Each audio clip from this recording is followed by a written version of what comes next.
I can't take this much more. This is what I've been frightened of. Just give me an address. Just let me go. No, I'm not. I'm going to write you up for a ticket and then we're going to turn you around. Yeah, well, I won't be. Okay? You don't have to worry about paying the fine right now, because at this point, when we saw your story, when your story came through fightthefines.com.au, myself and the lawyer looked at it going, this is almost too hard to believe. And then when I spoke to you and you go, I have dash cam footage of it, I couldn't believe it. Even though I've seen so many similar situations, I've been shocked. So we're going to step in at fightthefines.com.au. People are going to crowdfund your defence, because obviously even just fighting it, we've already had our first win just a week and a half ago. But even that process to get the police prosecutor to that point to withdraw the charge, to realise that the evidence is against them, it costs a lot more than the fine itself. Yeah. But it's a principle, isn't it? That's right.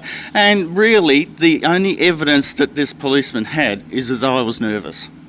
He had no other proof that I was doing the wrong thing, and I showed him the proof of what I was doing. And that's what made me really upset. There was a member of our church that has a disability that needed some help, some urgent help. So I was the one tasked to go and do that.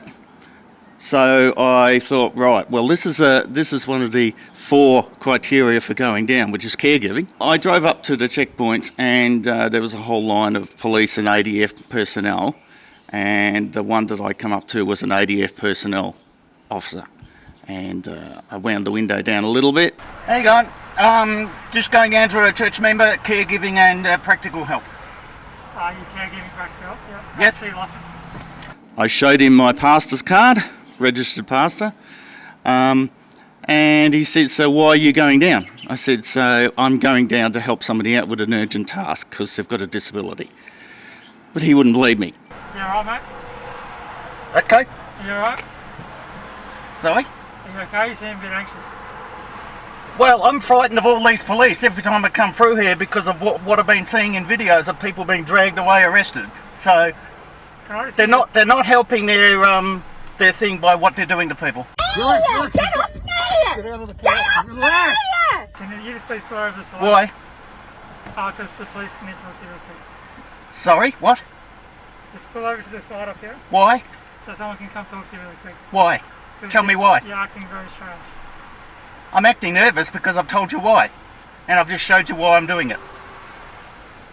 I've just showed you why I'm doing it. Are you a criminal? No. Do you have a criminal past? No. Are you sure? Yes. So, did you feel like you're being treated a bit like a criminal? Oh, absolutely. Yes. It's like the proviso is that you're innocent until proven guilty. I was guilty before I could prove myself innocent. So What have I done wrong? I'll just get you to pull over to the Look, side. I've got somebody I'm trying to help with, a church member. I'll just get you to pull over to the side for me and we'll have a discussion. My missus always says, there's only guilt to be felt where there's guilt to be had. Do you reckon that's true, or I can use this as a defence? I'm not sure how to answer that. I'm not getting involved in that one. I'll just get you to pull over to the side there and we'll hold this discussion there. I gave him the evidence, I gave him the licence, I gave him all the requirements, and he just wouldn't believe me. And it was the injustice of not being believed and knowing I was doing something to help someone out. Yes, Stephen? Just pray, please. I've been stopped by the cops and they're intimidating me. They wouldn't take my preacher's itinerant thing as proof of ID. Then he's been saying, I want to see your licence. Then I want to make sure that your licence and your car registration is fine. Da da da da da. I'm just giving you licensing. I had, but I'm really flustered and really nervous. I do not like this.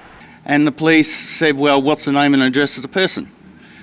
And I'm said to him, well, as you know, ministers have to keep things confidential. And I said, I'm not giving you the name and address of the person. This is what I'm doing. This is the suburb. And he insisted on that. And then I said, well, why am I under interrogation? He said, well, we don't believe you, so we're finding out what you're doing. What's your reason for travel today? I've told you, I'm an itinerant minister and I'm helping a church member, practically and spiritually. In regards to what? Yes, it is a legitimate reason. Can I have my licence back, please? The chief health officer. Peter, can you pray, please? Can I have my licence back, please? Not until I'm satisfied of where you're travelling and your reason for travel. I'm going to Geelong to help a church member, okay? To be interrogated that you're going to help somebody who is in need, I can't believe it in 21st century Australia. I can't believe it. It's just crazy. Who are you travelling to see today? I'm not giving you her name because I'll that's... be giving you a COVID ticket and I'll be turning you around. That is private and it's confidential, and you should know that as ministers and as counsellors we have to keep private. So I'm not telling you the name. How'd you feel when you got that? Very angry. I'm a justice person. I like justice, and when I see injustice like that and I know I was doing the right thing, it made me very angry. And like, I've had respect and trust in police, but when they're being forced to do that type of thing and when they're doing that type of thing, it made me very disgusted. I don't think that you meet the criteria for caregiving. Under Goodness essential sake. travel. Just because Mr. Hills. because I don't want to confidentially give you the name of somebody and somebody's address for you not that to I'm give going the to name. help, I'm happy for you you are not letting me go. That's all you're doing. I've told So there's you. no reason for that.